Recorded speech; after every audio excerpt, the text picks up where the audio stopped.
shirkadaada yaryada fikrad ganacsi weligaa fikrad ganacsi ma ku fikirtay mase leedahay fikrado ganacsi mase daraasiisay manhajta caalamka ee ka hadasha arrimaha ganacsiga iyo waxyaabaha la xiriira sidoo kalena aqoon intee leeg ayaad u leedahay dhanka leadershipka maamulka iyo maareynta iyo waxyaabaha ku saabsan daraasadan kooban ayaan uga hadli doonaa waxyaabaha ku saabsan ganacsiga iyo shirkadaha ee isla socod wanaagsan waa hubaal qof kasta oo dhalinyaro ah adduunkan guudkiisa saaran inuu leeyahay fikrad ganacsi ama wax maankiisa ka guuxaya oo hal abuur ah oo doonayo inuu ku noqdo qof success ah ama horumar ku gaara tusaale ahaan qof baa jecel inuu noqdo qof horumar ka gaara beeraha iyo tacbashadooda qof waxa uu jecel yahay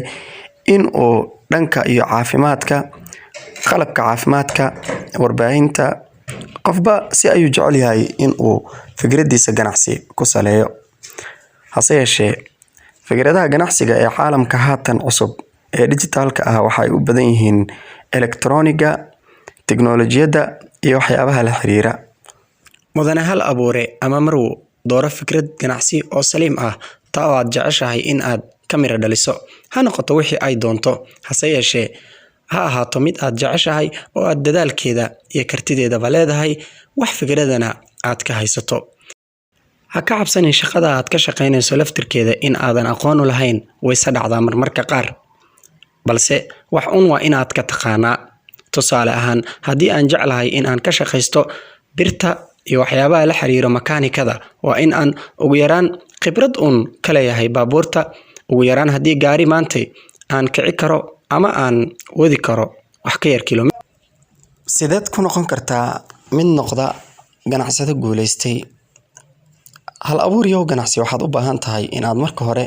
sahmin ku samayso suuqa aad galayso faa'iidooyinkiisa khasaarooyinkiisa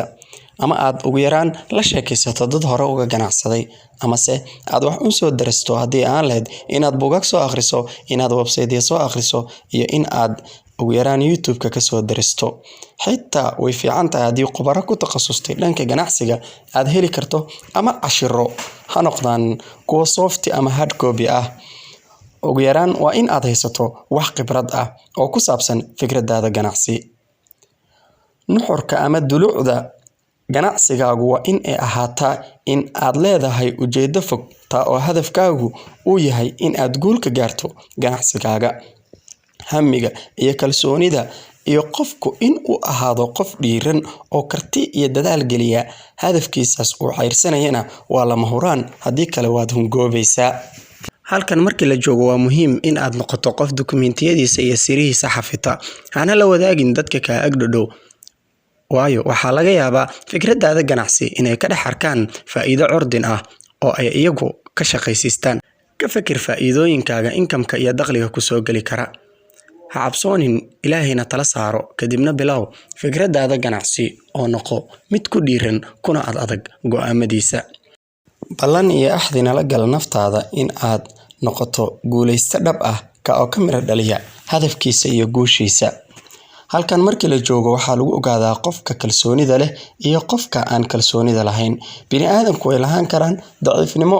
iyo waxyaabo uu ku wanaagsan yahay waxyaabaha loo yaqaano strength and weakness macno ma lahan haddii aad tahay qof jilicsan oo naxariis badan waa loo baahan yahay hase yeeshee in aad hogaamiye u noqoto shirkadaada oo aad fiiriso fikirkaaga ganacsi oo horumar ah kuna raaxaysato guulo wax ku ool ah waxa ay marka hore u baahan tahay adeeg fara badan iyo dulqaad samir iyo kalsooni nafsaani ah marka aad bilowdo ganacsigaaga waxaa ku sugaysaa waddo dheer dooquna waa adiga in aad raacdo waddadii hoogga iyo halaaga ama waddadii guusha iyo baraaraha waxaan ula jeedaa in aad doorato khasaaro ama in aad doorato faa'iido ogow fikir walba iyo tallaabo walba oo aad qaadaydo marka aad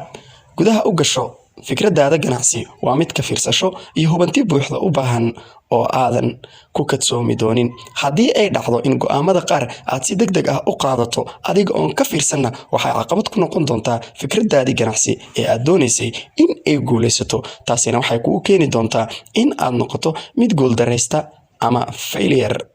waxaa loo yaqaano afka qalad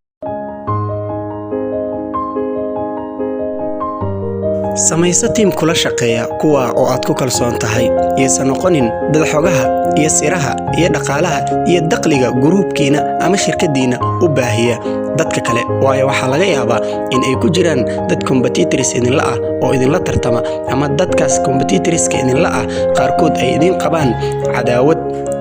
kuwa oo ka xun guulihiina iyo horumarkiina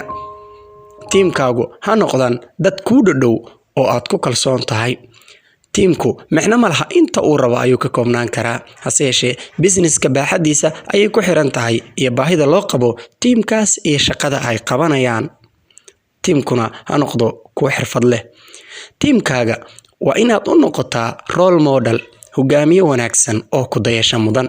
marka aan ku leeyahay role model ha noqonin mid u dhaqma sidii qof adag ha noqonin mid u dhaqma sidii qof jilicsan normal sidoo kalena ula sheekayso sidii macallin sidii bare sidii barbaariye sidii saaxiib sidii walaalkood dareensiina in ay kula leeyihiin ganacsiga oo ha ka dhigin shaqaale aad ku shaqaysato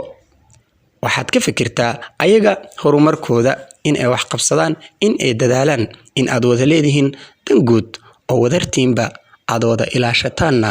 ka dhaadhici tiimkaaga waxaad marmarka qaar siisaa darsiyo ku saabsan shaqada haddii aad aqoon leedahay haddii kalena soo kirayso bare ama macallin xirfad u leh sidoo kalena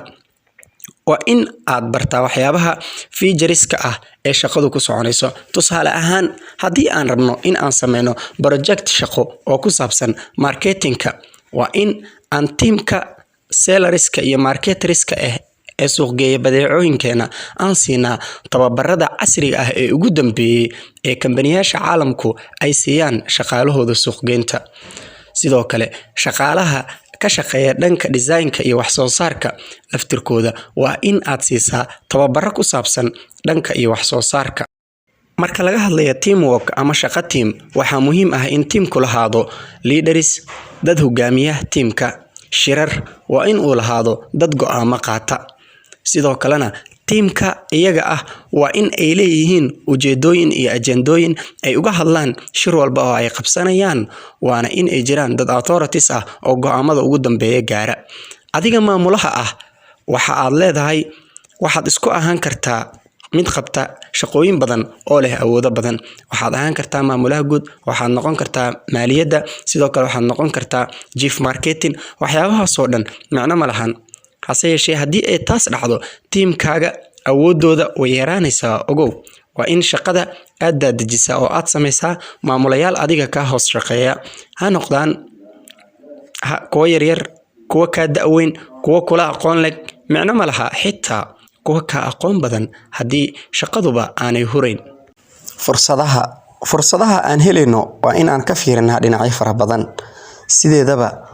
fursadaha ama chanceska ama opportunitieska aan helayno ee horteena yaala waa in aan kala dooranaa fursadii faa'iido badanna mar walba aan qaadanaa waligaana haddii fursadii ka halowdo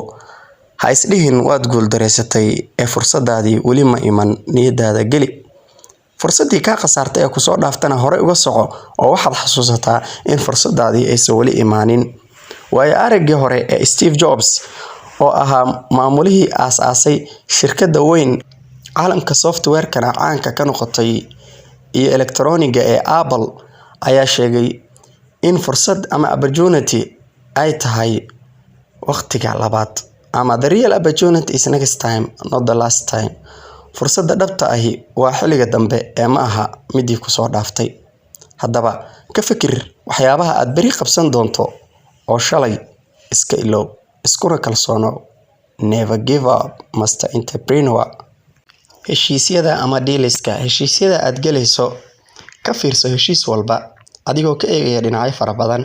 heshiiskii aan faa'iido kuugu jirinna totally iska qaadac heshiisyada qaar waxa ku soo bandhigi kara dad aad competitors tihiin ama aad tartantaan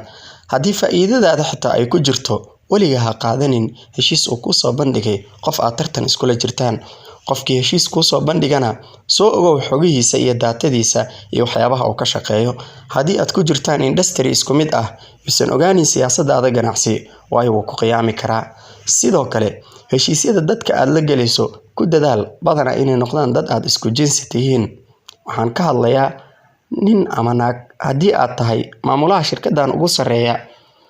heshiis hale oo gabar ah, heshiis hale gelin maamulo shirkadeed oo nin ah, waayo waxaa laga yaabaa in uu qorshe ama naqshad ka leeyahay uu adiga kugu fashili rabo. Haddii even aad heshiid la gelaysana, ha u noqonin mid jiljilacsan, hana la wadaagin waxyaabaha qaar sida in aad xiriir la samaysato, in aad sheeko jileec la gasho ama la haasawdo, waayo ganacsigaaga ayaa halkaas ku baabi'i kara. inta ayaan kusoo gabagabeynayna muuqaalkan kooban ee uga hadlaynay sidee ku bilaabi karaa fikrad ganacsi. waxaa idin soo jeedinaya anigoo Cabdullaahi Cabdulqaadir Jimcaale CJ. haddii aad ka heshay muuqaalkan, like saar, usii sheer garee asxaabtaada si ay uga faa'iidaan. mahadsanid.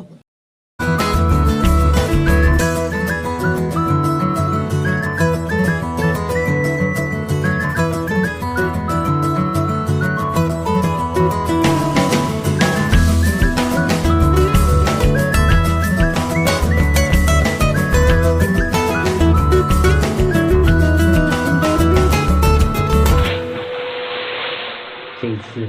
我真的睡着了。